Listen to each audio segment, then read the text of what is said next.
Hello there, Jill here, Kitchen Shrink on day 4, where we're talking about anxiety, tips and techniques, knowledge to help people come through it and to manage it when it does happen.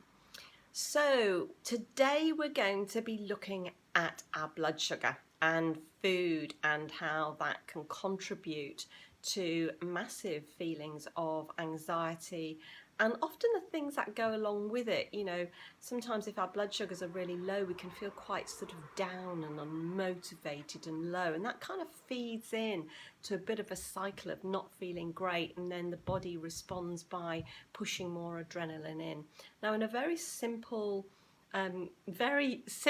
quick understanding here of our blood sugar, what it is the food that we take in every day, okay?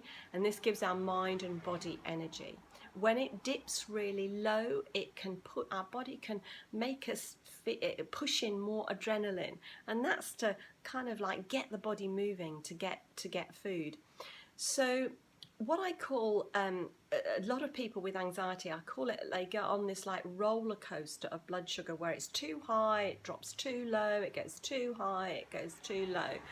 And that is often caused by eating lots of sugary foods, lots of sweet drinks, things like that, which push the blood sugars up really high, and the body doesn't like it, so it does all sorts of things here to kind of push it back down. And then when it's too low, so we feel grumpy, tired, out of sorts and anxious. So the best way to sort of stabilize your blood sugars is to, as far as you can, just cut down on the really, especially sugary drinks, loads of potatoes or rice or pasta.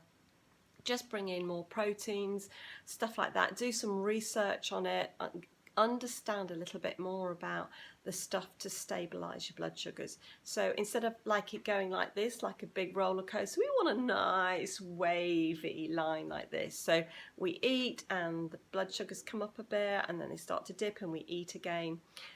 Some people have said that if we eat, our tummies are the size of our hands, so we need about 3 of these and about 2 or 3 of those to be able to sustain ourselves through a day, although everyone will vary.